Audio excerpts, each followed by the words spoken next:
I cannot believe that I am saying this, but 17 years ago to the date, this happened. For a gapper. That is fair down the right field line. Giambi on his way to third, and they're going to wave him around. The throw misses a cutoff man, shot into the plate, out at the plate.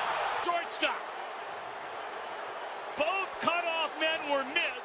Oh my gosh, can you guys believe that? 17 years ago, Derek Jeter had the flip, and it's just, I was 5 years old. 5!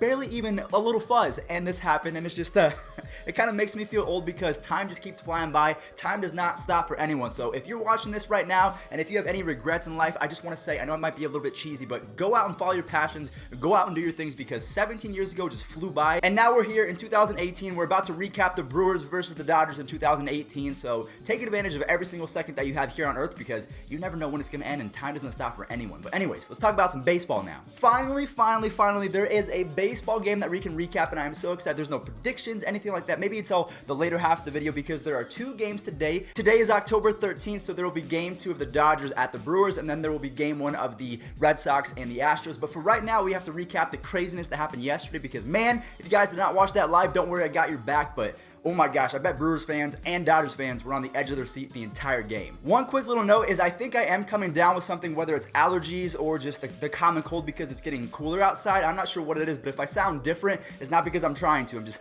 maybe a little bit under the weather. Game 1, the Dodgers versus the Brewers. We have Clayton Kershaw, who has been pretty good in his last 5 postseason starts. I think he's 5-0 with the 2.82 ERA. He was dominant in his last start. 8 innings pitched, only 2 hits. He's back, okay? Clayton Kershaw is going to be Clayton Kershaw in the playoffs, because we all know that he hasn't been the best in the postseason dating back to a few years ago, so he's trying to reverse the curse. Going up against Gio Gonzalez, who was acquired from the Washington Nationals, and he's been pretty good for the Brew Crew. Now in the top of the second, Manny Machado, who was also just acquired from the Orioles to the Dodgers. Yeah, he comes up pretty clutch for his team, and honestly, if you're a Dodgers fan, you're not going to want to see this guy leave, because Manny Machado is a free agent, but just take a look at what he did in the top of the second.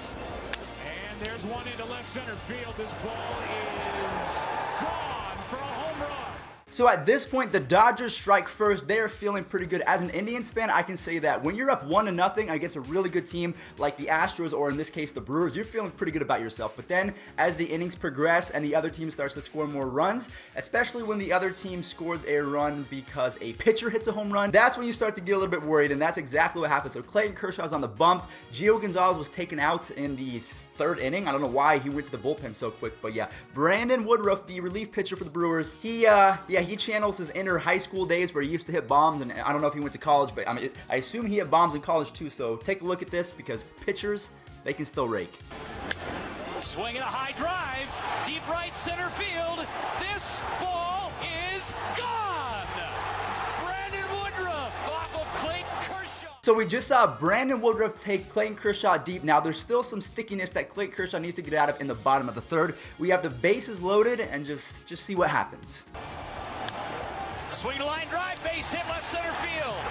Pena's in, they're going to send Arcia. Here comes the play at the plate, and Bellinger's there, makes the catch. His throw's going to go towards the plate. It's offline, now gets away from Grandal.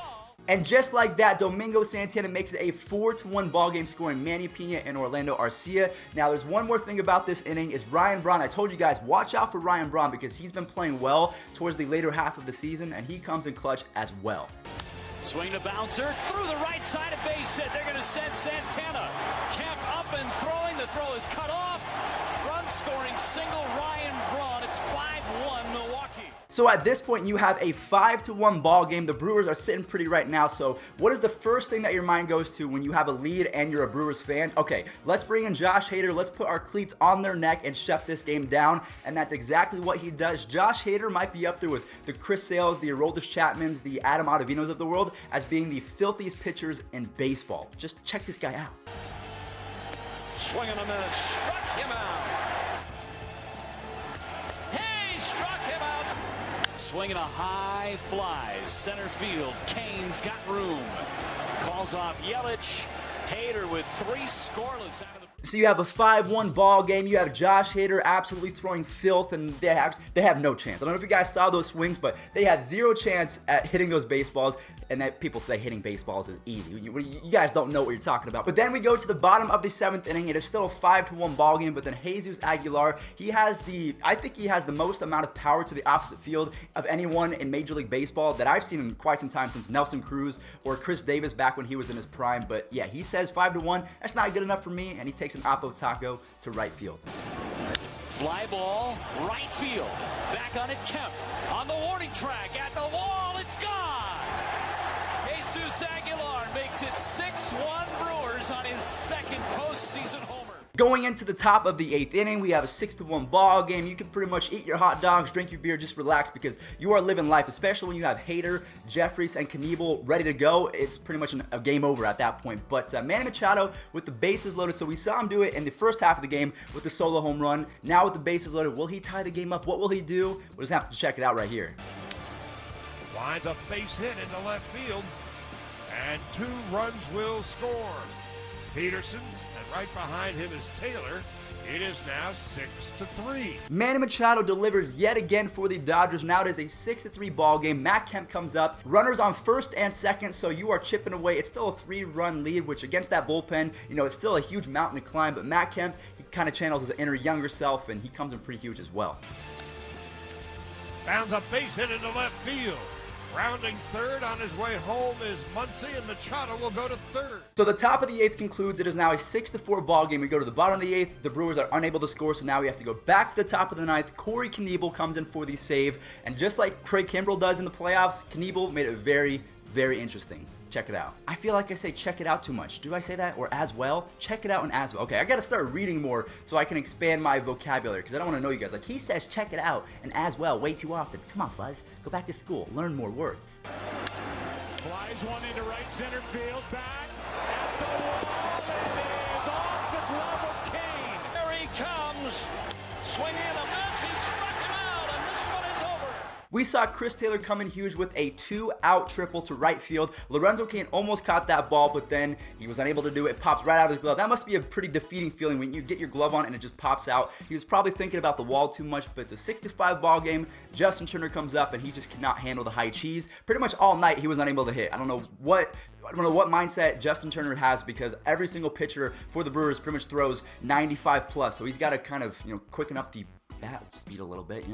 I played baseball once. I kind of know what I'm doing. But then again, I've never played Major League Baseball against a guy throwing 98 miles an hour, so who am I to judge? I can't. But ladies and gentlemen, that was the game right there. We have Justin Turner striking out against Corey Knievel to keep it a 6-5 ball game. So the Milwaukee Brewers have a 1-0 lead going into game 2, which is going to be today, October 13th at 1:09 p.m. in Milwaukee. So on the Dodgers, you are starting Ryu. For the Brewers, you have Wade Miley, which again, I don't trust Wade Miley. I don't know what juice he's been drinking, but he's been pretty good the last second half of the season. And then you have the Astros at the Red Sox at 5:09 p.m. where you have Justin Verlander going up against Chris Sale. I am not going to miss that game. I cannot wait. That is going to be a matchup that I promise you I am not missing. I'm going to watch that game live, because you have Verlander at the top of his game. Chris Sale had an historic season, and I just can't wait to see them go at each other, because they both have really good offenses as well. So can't wait to see. So guys, let me know in the comment section down below, who do you think is going to take the dubs today? So again, game 1, we have the Dodgers versus the Brewers. I think that the Dodgers are going to come back and even up the series. And then the Red Sox versus the Astros, we have Verlander versus Sale. I just have a really good feeling about Verlander in the playoffs. I think he's going to go 7-8 innings, maybe give up 3 or 4 hits, and that's it. No runs, have maybe 10 Ks. I think the Astros win game 1. But if you guys disagree, let me know in the comment section down below. So guys, that's pretty much going to wrap up the video for today. The one thing I do want to say before I conclude the video is I do stream pretty much every single day on Twitch. I will put my Twitch in the description down below. I do want to give a few shout outs to 3 people. So what I'm going to start doing is every single week, the top 3 bidders, so bidders just means like donations, the top 3 bidders are going to get a shout out in the video. So I do want to shout out Anthony Franco, Little Striker, and Laser Waffle, because they were able to come in huge this week. So thank you guys all so much. And that's going to conclude it for today's video. I will catch you guys tomorrow. Actually, there's one more thing. There will be a second video today at 3 p.m. with my little brother. So it's going to be a lot of fun. Can't wait to see you guys there. Turn on those bells so you can be the first one to comment on it. And I'll see you guys there. Peace out.